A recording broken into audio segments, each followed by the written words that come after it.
Amém, glória a Deus. Queria chamar aqui nosso líder de célula, Delano. Ora pra gente aqui, agradecendo a Deus pelos nossos dízimos e ofertas, em nome de Jesus. Amém. Vamos baixar nossa cabeça. Espírito Santo de Deus, muito obrigado, Pai, por essa manhã. A gente poder te adorar com nossos dízimos e as nossas ofertas. Espírito Santo, eu peço que o Senhor continue provendo na vida de cada um aqui presente, para que a gente possa, Pai, ofertar e adorar o Senhor, honrando com nosso dinheiro aquilo que o Senhor tem entregado para a gente. Peço, Pai, que não falte nada, não falte dinheiro, recurso nenhum para as famílias que estão aqui hoje ofertando. E para aqueles que não puderam ofertar, Senhor, toma nas tuas mãos a vida deles e abre portas de emprego, abre portas de oportunidades que eles possam adorar o Senhor também, ter essa oportunidade de experienciar o extraordinário na vida financeira deles. Em nome de Jesus, eu te agradeço. Amém. Olá, que bom participar com você em mais uma ceia do Senhor na Igreja Atitude. Eu tenho uma grande alegria em dizer que Maravilha foi uma grande bênção. Foi a primeira vez que a gente fez, aprendemos muitas coisas, mas deixamos um recado de que não vamos nos curvar diante das trevas. O Rio de Janeiro tem um evento de magnitude para anunciar o Evangelho de Jesus. Uma segunda coisa importante é que se você não está em célula, você não está 100% inserido na visão da igreja. Ninguém pode andar sozinho. Alguém que anda sozinho é presa fácil para as ciladas do mundo. Nós precisamos ter convivência, relacionamento, pastoreio, amizade espiritual, fortalecimento da fé um ao outro. Por isso a célula. Sendo assim, célula não tira férias. Volte com a sua célula imediatamente na próxima semana. Viva a célula. Se o líder vai viajar, ele coloca alguém para liderar, não tem problema. A pior liderança que aconteça é melhor do que a célula não acontecer. Por quê? Porque o Espírito Santo age, ainda que seja um novo convertido, liderando a reunião. Deus seja com vocês. Feliz ano novo, o ano do extraordinário, porque fomos chamados ao extraordinário.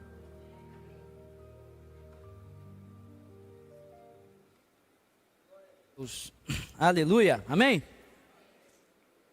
Nosso pastor Josué, sempre com uma mensagem no dia da ceia, alegra nosso coração ter esse contato com o nosso pastor. Bom, nós temos um ano pela frente, um ano para atender esses chamados ao extraordinário, e nós precisamos então viver aquilo, como eu falei no último domingo, um extraordinário que vem de Deus. E como o nome diz, coisas que são ordinárias, nós fazemos. Coisas até que são grandiosas, mas que são ordinárias, nós fazemos. Você pode ter um bom emprego, você pode passar num concurso público, você pode realizar uma construção. Mesmo pessoas sem Deus realizam. Fazem grandes coisas, ordinárias. Agora, coisas extraordinárias, aí nós precisamos de Deus. E nós queremos atender esse chamado. Por isso nós precisamos de um ano governado pela agenda de Deus. Esse é o tema da mensagem de hoje. Um ano governado pela agenda de Deus. E eu quero que você abra a sua Bíblia no Evangelho de Jesus, segundo Lucas, no capítulo 6. Vamos ler 2 versículos, 12 e 13. Lucas, capítulo 6, versículo 12.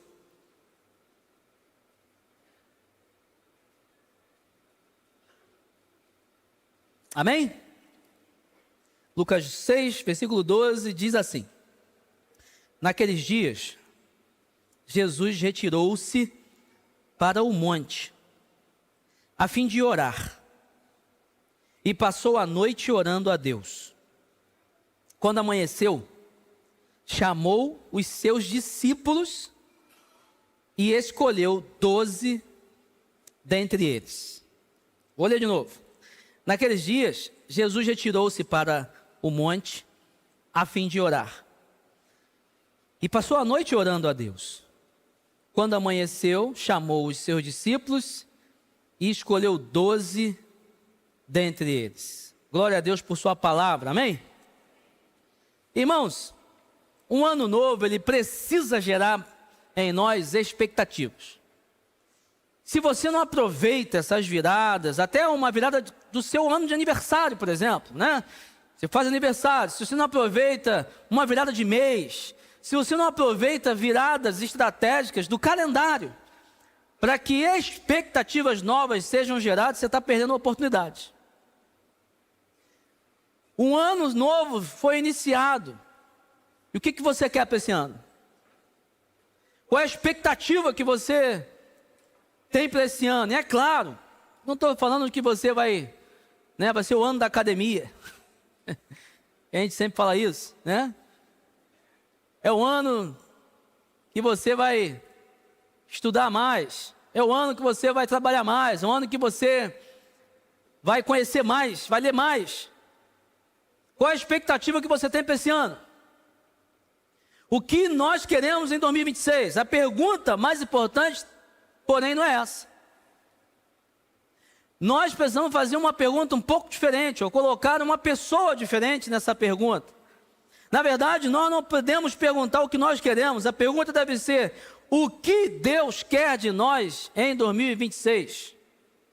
O que Deus quer de nós em 2026?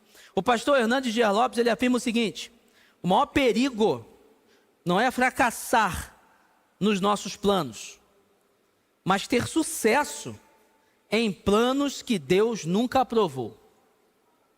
O maior perigo não é fracassar nos nossos planos, mas ter sucesso em planos que Deus nunca aprovou. Porque o fracasso, ele até faz parte da vida. O erro, tropecei ali, tentei, não consegui, mas eu tentei.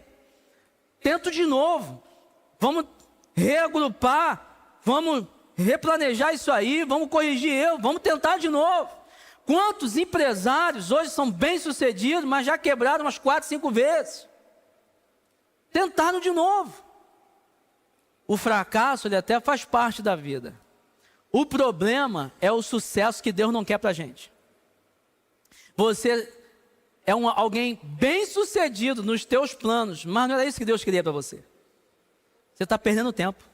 Está deixando de usufruir aquilo que Deus tinha para você, o maná, o filé, aquilo que é bom, o chamado que Deus tem para você. E nesse texto de Lucas aqui, Jesus está às portas de tomar uma grande decisão. Uma decisão, uma das mais importantes no seu ministério. A escolha dos 12 apóstolos. Interessante aqui que o texto diz que ele já tinha discípulos. Ele já havia chamado Pedro, André, já havia chamado João, Mateus. Ele já estava ali com eles. Mas chegou o momento de escolher os 12. Já havia chamado discípulos, mas ele agora iria chamar 12 homens pelos quais ele iria impactar a humanidade. E isso aconteceu. O texto aqui nos surpreende com algo muito interessante. Antes de escolher pessoas, Jesus escolheu orar. E o texto não diz que Jesus orou 10 minutos, 15 minutos, 1 hora. Ele passou uma madrugada orando, porque ele foi orar à noite e quando amanheceu, ele saiu para escolher os 12. Tamanha era a importância daquilo que ele precisava realizar. Jesus não orou simplesmente: Senhor, toma nas tuas mãos os meus projetos, faça o teu querer, em nome de Jesus, amém. Não, ele passou uma madrugada intensa, buscando, planejando, ouvindo, conjecturando, para tomar uma decisão importante. Antes de agir, ele se retirou. Antes de definir a agenda da terra, ele buscou a agenda do céu. Ele não fez isso em público, não fez sob pressão, não fez por conveniência. Jesus poderia muito bem analisar currículos. Bom, preciso de uma pessoa boa para ser meus relações públicas. Manda aí, currículo de marketing, currículo de comunicação social, vamos lá. Não. Ele precisava de alguém muito bom com finanças. Quem é aí da área de contabilidade, administração, né? Alguém que sabe aí investir. Ele precisava de alguém bom em liderança. ele não avaliou currículos. Ele foi para o secreto perguntar ao Senhor para decidir segundo a orientação de Deus. Ele passa a noite inteira em oração, pois a oração precede a organização. E entrega para a gente a agenda que Deus quer que a gente cumpra para nossas vidas. E o que Jesus então nos ensina sobre planejamento e escolhas? Primeiro, antes de planejar e decidir, se retire e vá para o secreto. Lembra lá de Mateus 6,6? Quando orares, vá para o teu quarto, busque a Deus, tranque a porta, busque a Deus que está em secreto, e o Deus que está em secreto te abençoará, falará contigo, se relacionará com você, né? Parafraseando o versículo, entregará bênçãos, revelará coisas, dará chamados, te chamará mesmo para projetos, no secreto. Versículo 12 nós lemos, Jesus retirou-se para o monte a fim de orar. Ele não começou com uma estratégia mirabolante, não começou com um planejamento que veio, né, da cabeça dele, ele não começou batendo em portas e conversando com pessoas, ele começou conversando com Deus. Ora, Jesus é Deus, era Deus, Jesus tinha intimidade com Deus, mas é claro que Jesus, humano, em forma humana, necessitava do Pai. Servindo de exemplo para a gente também, que necessitamos do Pai, necessitamos do secreto. Ele começa com oração. O monte é o lugar de isolamento. Eu e você precisamos disso constantemente. Vamos nos isolar um pouquinho. E por que não dizer diariamente? Seu tempo a sós com Deus, nossa visão, TSD, todos os dias, né? Ou se você quiser, sem pão do céu, sem pão da terra. Enquanto não tiver o alimento que vem de Deus, eu não vou viver, que é o principal alimento do meu dia. O silêncio ajuda a saber a direção, anula muitas vozes nas nossas cabeças, vozes contrárias, vozes que talvez não sabem nada, vozes que não tem como ensinar nada para a gente, ou apontar caminhos bons. A gente tira isso das nossas cabeças, para escutar a voz do Senhor. O isolamento, o silêncio, isso ajuda a gente a escutar o que Deus tem para a gente, a priorizar o Senhor. Quem não aprende a ouvir a Deus no secreto, acabará seguindo vozes erradas. E às vezes são as nossas próprias vozes mesmo, aquilo que a gente quer. E Deus está falando, não é esse o caminho, não é essa pessoa, não é esse o negócio, não faça dessa forma, espere um momento, espere outra porta, calma. Às vezes é uma questão só de esperar, e a gente quer apressar. Que decisões você precisa tomar para esse ano? Família, na tua empresa, no teu trabalho, na tua saúde. Eu, por exemplo, ano passado eu tomei uma decisão para a minha saúde. Falei, não, eu estou com 42 anos. Eu estava ficando muito indisposto. Falei, caramba, não, estou muito novo. Não aceito mais isso. Cortei, não bebo mais refrigerante, não bebo mais nada químico. Não como mais nada com açúcar. Para não falar nada assim, né? Às vezes não dá para evitar alguma coisinha ou outra, mas eu estou... No Natal eu tive que comer uma rabanada que minha mãe faz, né? Não tive como... Mas eu cortei açúcar. Não tomo mais açúcar. Voltei para a academia. Por quê? Ano passado, nós tivemos nosso retiro dos pastores da Atitude e tivemos uma conferência. E aí, eu ouvi a voz de Deus, como um soco no estômago. Uma endocrinologista foi lá dar palestra para a gente, para os pastores, e ela falou para a gente assim, ó, vocês cuidam da alma, do espírito, mas vocês não cuidam do corpo de vocês. Aí eu... É verdade. Não com a mesma intensidade. Porque graças ao Senhor eu tenho lido a Bíblia todos os dias, tenho orado todos os dias. Mas eu não estava me exercitando todos os dias. Então eu passei a cuidar do corpo, da alma e do espírito. Tomei uma atitude. Qual é a atitude que você vai tomar na tua saúde para 2026? Você tem que ouvir do Senhor. Qual é a atitude que você vai tomar no teu chamado, em ministério? Você tem algum, todos nós temos. Nós temos dons, se temos dons que Deus deu para algum propósito. Principalmente para servir na igreja, servir a igreja. Princípio dos dons. Você tem talentos. Há coisas que você sabe que se você começasse a me ajudar aqui na igreja, talvez você ia revolucionar um processo aqui na igreja. Só que, às vezes, há pessoas que sabem muitas coisas, mas não estão dispostos ou disponíveis para ajudarem, para estarem aqui com a gente. Às vezes é um dia que você pode disponibilizar da tua semana, não vou ir, conversar sobre alguma coisa da igreja, eu tenho conhecimento, agora não adianta, tem que ter constância, tem que ser algo palpável. Porque ideia, eu tenho um montão ali, eu vou para a porta no final do culto, todo culto, um montão de gente me dá um montão de ideia, mas na hora de executar eu tenho que ter braço.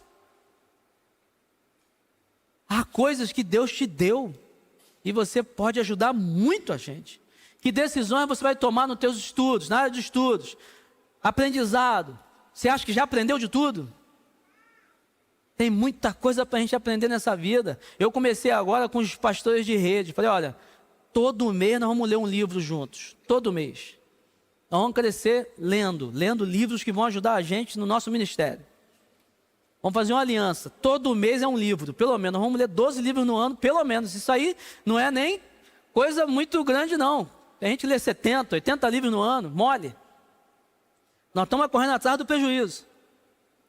E você, vai tomar que decisão? Vai começar a ler? Vai começar a estudar? A parar de ver besteira no Instagram, para começar a ver pelo menos, sei lá, um TED Talk lá, de alguma coisa legal que você vai aprender um conteúdo? Vai começar a ver estudos?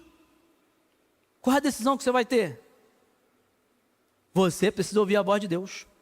Precisa se retirar e perguntar, Senhor, o que o Senhor quer para 2026? Grandes decisões exigem grande dependência. Pressa gera escolhas rasas. Escolher sob pressão. Eu brinquei aqui no culto de 8h30, né? Eu tenho um defeito, uma característica, né? Minha esposa, ela me atura muito nesse negócio, que é o quê? Quando tem muitas opções de escolha, eu me perco. Eu tenho dificuldade de escolher entre muitas opções. Se só tivesse preto e branco, era mole. Dá o preto, dá o branco, pronto. Aí você vai ter preto, branco, azul, amarelo, verde. Rapaz, é muita coisa para escolher. Aí a comunicação que às vezes bota lá 4, 5 artes. Pastor, escolhe uma dessas aí. Poxa, me dificultou.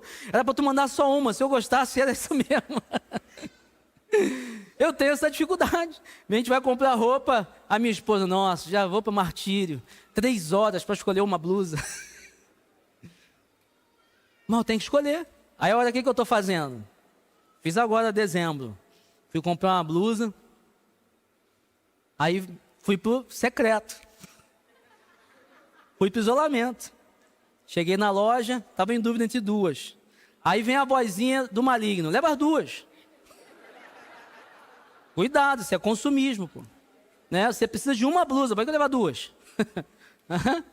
Aí eu fui pro secreto. A loja estava lotada, me escondi num lugar lá, silencioso, e perguntei, Espírito Santo, qual blusa eu levo? E ele me respondeu. Estou te falando, pô. Irmão, se o Espírito Santo fala com você sobre uma blusa, sobre um restaurante que você quer comer, está em dúvida, ele vai te responder sobre grandes decisões, importantes decisões da sua vida. Você precisa ir para o secreto e perguntar, Senhor, eu quero saber o que o Senhor quer que eu faça nessas questões aqui da minha vida. Decisões apressadas são convites para arrependimentos tardios. Planeje, mas planeje orando no secreto. Sonhe, mas sonhe ouvindo a voz de Deus. Organize sua agenda, mas submeta sua agenda ao Senhor. Risque, rasgue, se for possível, se Ele te apresentar outra. Ore sempre dizendo, Senhor, antes de tomar qualquer decisão, eu quero ouvir a Tua voz. Segundo lugar, o que Jesus nos ensina sobre planejamento e escolhas? Entre muitas coisas boas, escolha as coisas certas. Entre aquilo que tem para você escolher, que tudo é bom, mas busque discernimento do Senhor para escolher as certas, as imprescindíveis. Dar prioridade àquilo que é prioritário. Versículo 13 diz o seguinte: quando amanheceu, chamou os seus discípulos e escolheu 12 entre eles. Irmãos, Muito sutil esse versículo aqui, um princípio que está nele. Jesus havia chamado discípulos, pessoas que já estavam seguindo Jesus, já estavam com ele. Ele poderia muito bem falar o seguinte: opa, já tenho um grupo legal, eu já tenho pessoas que me seguem, eu quero aqui, então todo mundo vai ser usado da mesma forma. Não, tinha coisas boas, mas ele tinha que escolher coisas certas, ou seja, tinha que separar, esses vão ser os 12. Dentre muitas coisas que eu já tenho, dentre muitas ofertas, portas abertas, tem portas que o Senhor quer que você entre por elas, outras não. Você e eu precisamos saber discernir, escolher as coisas que Deus quer que escolhamos. Dentro desse grupo de Jesus havia outras pessoas também, que talvez aos olhares humanos seriam pessoas melhores para o cargo. O grupo de Jesus era um grupo improvável. Tinha ali zelotes, os caras perigosos, pô. Matavam mesmo. Os caras que queriam ir para a briga. E tinha um cobrador de impostos. O cara que o zelote também não gostava dele. Ia dar explosão. Tinha ali, para você ter uma noção, pessoas que... pescadores. Pessoas iletradas. Pessoas humildes, simples. Jesus podia pensar assim: não, eu vou chamar pessoas bem formadas. Como ele, por exemplo, chamou Paulo. Paulo, um cara espetacular, um erudito, mestre da lei, uma pessoa fantástica. Mas não, Jesus chamou 12 improváveis. Mas foram os 12 que Deus mandou escolher. E se Deus mandou escolher, foi a escolha certa. Se Deus mandou escolher, essa é a escolha certa. Por isso, entre muitas escolhas, que talvez aos seus olhos sejam escolhas boas, as certas são as que Deus mandou você escolher. Jesus não transformou todos em apóstolos, deixou alguns discípulos, mas escolheu 12 para serem seus apóstolos. Nem tudo que é bom, gente, é essencial. E nem tudo que edifica no momento da tua vida atual sustenta o propósito de Deus para a tua vida no longo prazo. Nem tudo que é bom é essencial. E nem tudo que edifica você nesse momento atual da sua vida vai te sustentar no propósito de Deus a longo prazo. Há coisas boas que precisam sair da sua vida. Outras que vão continuar. Mas há coisas melhores que vão te sustentar e vão fornecer todo o suprimento para o teu propósito. Imagina só a tua viagem. Viajar é muito bom, nós estamos em período de férias, talvez você ainda vai viajar, vai passar por isso, e aí você vai fazer o quê? Sua mala. E desculpa as mulheres, eu tenho 3 lá em casa. Para vocês são profissionais nesse negócio. Vai passar 3 dias, leva a mala para 3 meses. E aí você vai separando a mala. Claro, eu amo as mulheres, não precisam mudar nisso não. Só, a minha leva uma mala só para as chapinhas. Rapaz, tanto é só um cabelo, umas 37 chapinhas. Aí, vai separando. Isso aqui tem que usar, isso aqui tem que usar. A gente vai para o lugar de verão. Mas se fizer frio, leva isso aqui também. Mas se não... Aí daqui a pouco você vê, tudo é bom. Tudo é útil. Mas a mala não dá. Não vai caber tudo na mala. Não dá. Não dá para você botar tudo na mala. Você vai ter que escolher aquilo que é essencial. Você vai ter que filtrar e vai falar assim: não, isso aqui não dá para levar. Pô, mas é muito bom, posso usar lá? Pode, mas não vai ser essencial. Isso aqui você vai ter que usar. Isso aqui você vai ter que levar. São essas escolhas que Deus nos chama para fazer nesse ano de 2026. Tem muita coisa boa para a gente fazer, tem muita coisa legal. O mundo aí tem muita coisa lícita que é apresentada para a gente, que a gente pode desfrutar. Mas nós temos que fazer escolhas certas, escolher aquilo que é prioritário, aquilo que traz resultado, aquilo que Deus quer que a gente usufrua. Tudo pode ser lícito, mas nem tudo vai ser conveniente para a gente. Nem tudo. Você precisa saber fazer escolhas. Nem toda oportunidade será uma oportunidade de Deus, não. Nós temos essa mania. Opa, veio de Deus. Será que veio de Deus mesmo? Às vezes não veio de Deus. Vá para o secreto, ore, pergunte. Espiritualidade madura sabe discernir e valorizar aquilo que é de Deus, que é bom, perfeito e agradável. Coisas que servem para exortar, servem para consolidar, edificar, como voz profética nas nossas vidas. Opa, essa exortação veio de Deus. É de Deus. Então vamos embora, vamos pegar, vamos viver, vamos mudar. Opa, está me edificando, está consolando. É de Deus. Um planejamento em Deus obedece o que é prioridade para Deus. Por exemplo, trabalhar é muito bom. Nós temos que trabalhar. Servir, nós temos que servir. Mas perder a família, por isso, nunca é um bom preço a ser pago. Nunca vai ser. Se envolver e servir não é uma escolha, é um chamado. Mas você tem que ter equilíbrio, mas tem que servir. É uma escolha a ser feita, você precisa se envolver. Nesse ano eu quero apertar esse negócio na igreja, quero te incomodar mesmo. Você frequenta uma igreja, não se envolve com a igreja, não trabalha, não serve, não vai para uma célula, tem que se envolver. Que é isso, pastor? É obrigatório? Não, não é obrigatório.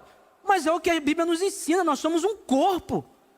Como é que a mão nos comunica com a outra mão? Como é que o pé está sentindo, o ombro não sente também? Nós temos que ter convivência, comunhão, partir do pão, nós temos que estar juntos. E eu quero que você sirva na igreja, se envolva, seja útil. Você precisa fazer algumas perguntas e respondê-las. Isso me aproxima do propósito de Deus? Para tudo na sua vida. Isso fortalece o que Deus já confiou a mim? Isso é essencial ou é apenas bom? O maior inimigo do propósito de Deus nas nossas vidas não é o pecado, porque isso aí Jesus já resolveu. Morreu por nós, nos deu livre acesso, condição de arrependimento, mudança.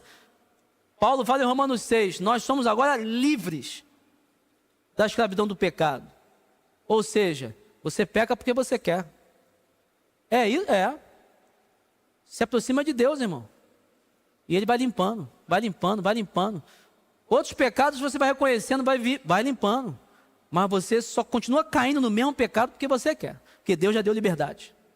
Ou você precisa de uma ajuda que Deus também já te deu. Tiago 5,16 não fala? Confesse seus pecados uns aos outros para que haja cura. Confessa para alguém, peça ajuda. Fala assim, ó, estou com esse vício aqui. Preciso de ajuda, a gente vai te ajudar. Tem como sair do pecado. Agora, o perigo não está nem no pecado, está nas distrações. Às vezes a gente se distrai com coisas boas e deixa de viver o chamado que Deus tem para a gente. Distração com coisas lícitas, sonhos nossos, e nós deixamos de viver os sonhos de Deus para a gente. Como eu falei aqui, a citação do pastor Hernandes, tem muita gente tendo sucesso naquilo que Deus não tinha para ele. Tem muita gente ganhando muita coisa, não estou falando só de dinheiro não, mas realizando muitas coisas que Deus não tinha para ele. Quando Deus tem um plano para cada um de nós, e nós precisamos executar esse plano, priorizar aquilo que Deus quer para a gente. Em terceiro e último lugar, o que Jesus nos ensina sobre planejamento e escolhas? O que não é gerado no secreto não se sustenta no público. O que não é gerado no secreto não se sustenta no público. Jesus nos dá uma aula sobre isso na sua vida. Sempre Jesus se retirava, tinha uma conduta, era rotina dele, cultura, se retirar para orar. Buscar a Deus, falar com o Senhor, apontar para o Pai, perguntar para Deus, acessar o Senhor antes de tomar atitude. Porque ele sabia que o secreto sustentava suas realizações no público. Jesus não escolhe líderes prontos, mas homens em processo. Você já parou para pensar? Estudando a Bíblia a gente percebe isso. O único homem que era casado entre os 12 era Pedro. Que Jesus, ele cura a sogra dele, né? Os outros não eram casados. Isso leva a gente a entender uma coisa. Os outros eram jovens. O único maior de idade era Pedro. Os outros eram uma idade nova. E aí a gente começa a entender o porquê da falta de maturidade, muitas das vezes, neles. O ímpeto, né? Como João e Tiago. Senhor, queima logo todos eles aí. Jesus, calma, vocês vão aprender. A necessidade deles de aceitação. Não, calma aí, pô, eu quero ser o maior, tal. Pessoas novas, imaturas ainda. Jesus podia chegar e falar assim: onde é que está a escola de rabinos aí? Vou pegar homens sérios, que já sabem da palavra, homens que são íntegros, que jejuam, que oram, homens que já são maduros, casados, estáveis, né? Porque contar com pessoas estáveis é muito bom. Mas não, Jesus pegou pessoas instáveis, em processo de formação, porque ele acreditava na gestação e na geração de pessoas.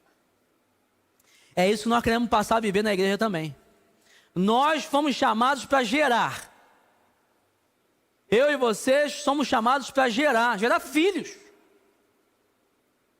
Filhos humanos. Vamos gerar filhos, vamos. Eu já participei com a minha cota, já gerei 2 aí, né? A fábrica fechou. Mas você pode gerar ainda, você que está na idade, gere filhos. Mas Deus não chamou apenas para gerar filhos, né, humanos. Deus nos chamou também para gerar discípulos. Gerar pessoas que acreditam em Jesus. Gerar líderes, gerar servos. Gerar pessoas que leem Bíblia, que oram. Pessoas maduras. Processo de gestação. A noite inteira de oração não foi apenas preparação para uma escolha, gente. Foi um útero espiritual onde o propósito de Deus estava sendo gerado. Vai lá, escolha 12. Esses homens, você vai investir 3 anos da tua vida na vida deles. Você pensa que Jesus não pensou em, às vezes, botar eles de castigo? Jesus pegava pesado com ele às vezes, falou assim: mas vocês também? Até quando, pô? Até quando vocês vão ficar com esse comportamento? Gestação, ensino, educação, exortação, disciplina. Jesus gerou aqueles 12. Ensinando para a gente também, para gerar pessoas. Acreditar que pessoas falhas precisam de ensino, exortação, disciplina. Claro, aqueles 12 aceitaram, né? Tem que ter coração ensinável também. Há pessoas que não querem receber disciplina, exortação. Aí não dá para gerar mesmo. Vão continuar no mesmo caminho da imaturidade. Mas quando a pessoa tem um coração ensinável, esse processo acontece. A escolha dos 12 nos ensina que Deus trabalha com pessoas falhas, imaturas. Essas pessoas que precisam de ensinamento, sim, trabalham um processo de gestação. Amadurecimento, construção. E ele não ignora esse processo, ele quer viver. O apóstolo Paulo, um homem capacitado, humanamente falando, foi ganho pelo próprio Cristo. Mas passou 14 anos no anonimato, sendo forjado, gerado, discipulado pelo próprio Jesus. Depois de 14 anos ele começa então o ministério dele. A oração não é apenas consulta, é processo de gestação. Você tem filho, gerou, colocou no mundo, está educando, não ora não, tem que orar, ensina, aponta, educa, mas ore, gere ele, continue gerando, continue sustentando em oração. Fala: Senhor, ele vai te conhecer, ele vai ser temente ao Senhor, ele não vai fazer escolhas ruins, cuida dele, proteja, você está ali gerando, cuidando. Dê discernimento, dê maturidade, abre os olhos espirituais dele, Senhor. Você está gerando. Você tem pessoas na igreja, você é discipulador, você é líder, você tem que gerar as pessoas, ore por elas. Fala: Senhor, que essa pessoa seja mais comprometida, que ela sirva direito, que ela leia mais a Bíblia, que ela ore, que ela seja temente ao Senhor, que ela diga não ao pecado, lute pela pessoa, ore, chore pelas pessoas. Paulo fala sobre Epáfras. Eu vou falar desse homem? Epáfras. Lá em Colossenses, Paulo fala sobre ele. E aí Paulo fala assim: Epáfras, ele é um guerreiro de oração por vocês, para que vocês continuem firmes no caminho de vocês. É isso que nós precisamos fazer. Orar como Jesus orou, para escolher e para sustentar, para gerar pessoas. É no secreto que Deus trata o coração, corrige motivações, alinha intenções, cura ferida, prepara estruturas internas para sustentar o chamado. Agora, você não pode ir para um momento de oração, descarregar tudo o que você quer diante do Senhor. Isso é válido, tem que fazer isso mesmo. Aí quando você acaba de falar tudo o que você quer, você fala: Senhor, valeu, obrigado, tchau. Aí a hora que Deus ia falar contigo, você vai embora. Você tem que ter tempo para ouvir. Jesus passou a madrugada. Você acha que foi a madrugada toda falando? Claro que não.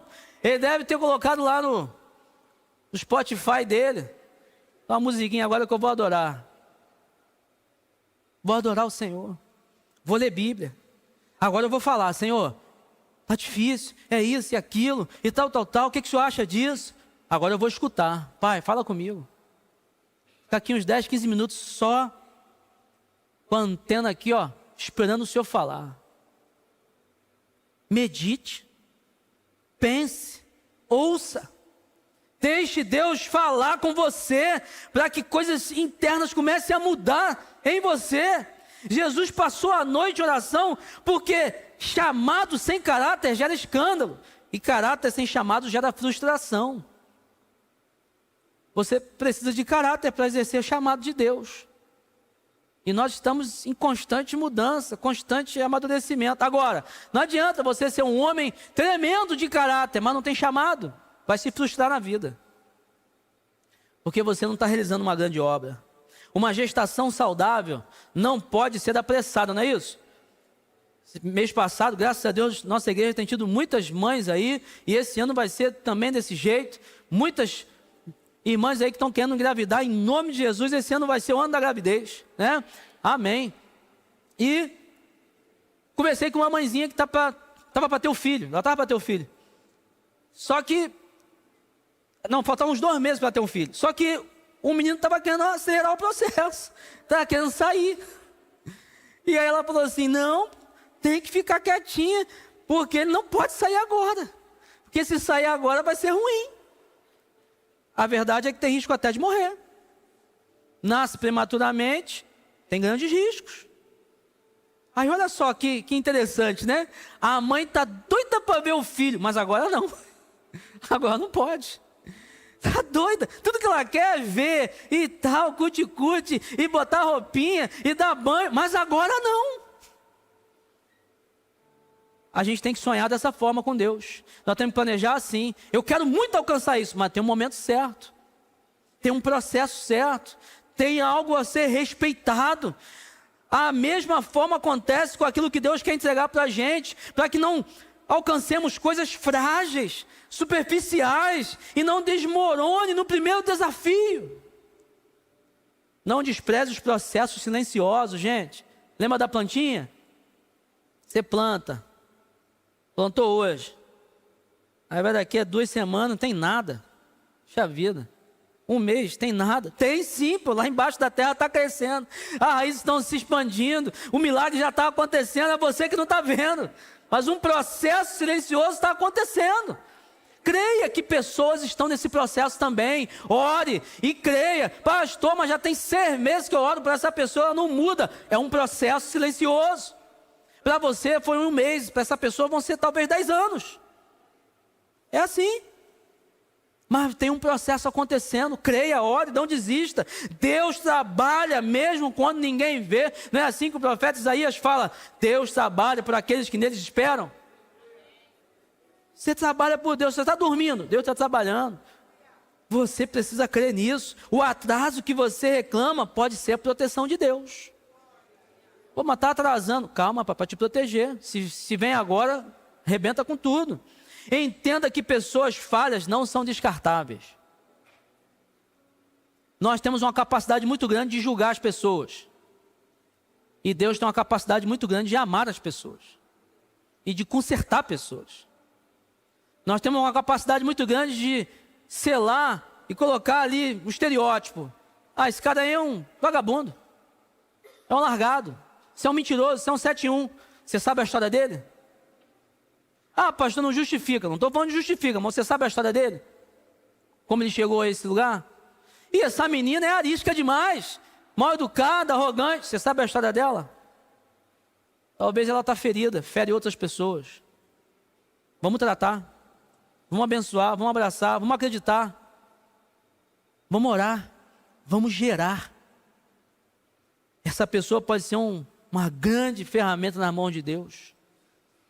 Não tente produzir resultados, permita-se ser tratado, o resultado virá pelo tratamento do Senhor. Permita que Deus trate os outros, planeje, mas entenda, todo plano precisa de maturidade para ser sustentado.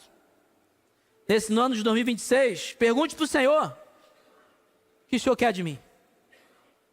Qual é o processo de maturação que eu preciso viver?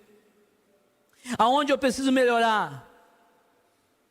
E aí quando Deus falar para você, coloca assim no teu quarto, no lugar que você escuta, se você vê facilmente, isso, eu preciso de mais amor, eu preciso de mais alegria, eu preciso servir mais, eu preciso ler mais, eu preciso disso, é isso que eu preciso. Olhe para aquilo, busque aquilo, peça ajuda ao Senhor. Que áreas do seu caráter precisam ser tratadas? Que pessoas Deus está chamando para você formar? É você que vai investir nelas, é você que vai se dedicar, fazer igual Barnabé, que discipulava Paulo. Paulo cresceu, ficou com Silas. João Marcos deu uma treta lá, Paulo mandou voltar. Barnabé falou assim: Paulo, vou voltar com João Marcos, que ele precisa de mim agora. Pô, mas eu estou numa campanha aqui, cara, missionária, vou plantar a igreja. Barnabé falou assim: essa vida vale muito, eu vou ajudar ele. Abriu mão de grandes realizações humanas para uma grande realização de Deus na vida de uma pessoa. Quem você vai formar nesse ano? Deus não tem pressa em nos expor, Ele tem compromisso em nos formar. Quando permitimos que Deus nos gere no secreto, Ele nos sustenta no público e nos honra no tempo certo. Eu quero perguntar para você hoje: Deus já te falou o que Ele quer fazer na tua vida em 2026? Eu vou falar um negócio para você aqui com muita ousadia. Eu tenho certeza que Ele não te falou tudo. Ainda tem coisa que Ele vai falar. Tem coisa que Deus ainda vai falar, vai revelar, vai te mostrar. O ano só começou. Tem coisa que Ele vai preparar você primeiro em janeiro para te mostrar em fevereiro. Vai te preparar no primeiro semestre para te mostrar no segundo. Até dia 31 de dezembro de 26, coisas vão acontecer que Deus vai te mostrar no decorrer do ano. Mas você tem que buscar. Você tem que orar. Você tem que ter um relacionamento com Jesus. Eu quero fazer uma oração aqui muito simples e poderosa também. Você quer um ano com Deus? Você quer um ano com o Senhor? Vivendo planos de Deus? Eu vou fazer duas orações, uma sobre isso e depois eu vou orar por nossos planos, pelos planos de Deus em nós. Mas você que está aqui hoje, veio a esse culto, está aqui na igreja, você quer firmar um compromisso, uma aliança com o Senhor? Entregar a sua vida a Jesus agora. Dizer: Senhor, eu quero uma vida contigo, porque até então eu tenho até vindo à igreja, eu até oro, falo com o Senhor, mas assim, eu nunca tomei uma postura, uma atitude definitiva, radical, dizendo: eu entrego a minha vida ao Senhor Jesus, eu quero ser de Deus, e eu quero Deus na minha vida. Você quer isso? Queria convidar a igreja a baixar suas cabeças, fechar os seus olhos. Quero fazer uma oração com você aqui agora. Se você está aqui hoje, quer entregar a sua vida a Jesus, convidando Jesus para te acompanhar, te abençoar. Repita aí no teu coração uma oração que eu vou fazer aqui agora. Eu vou orar e você vai repetir no teu coração. Amém? Ninguém vai escutar, mas Jesus vai escutar. Se você quer entregar a sua vida a Jesus, repita essa oração. Diga assim: Jesus Cristo, eu hoje oro ao Senhor, entregando a minha vida a Ti. Nós temos muitos dias nesse ano para serem vividos. Temos muitos anos pela frente até o Senhor voltar. E eu quero viver todos esses dias com o Senhor. Abro meu coração e te convido para fazer morada nele. Porque eu confesso que preciso do Senhor e quero o Senhor na minha vida. Oro em teu nome, Jesus. Amém.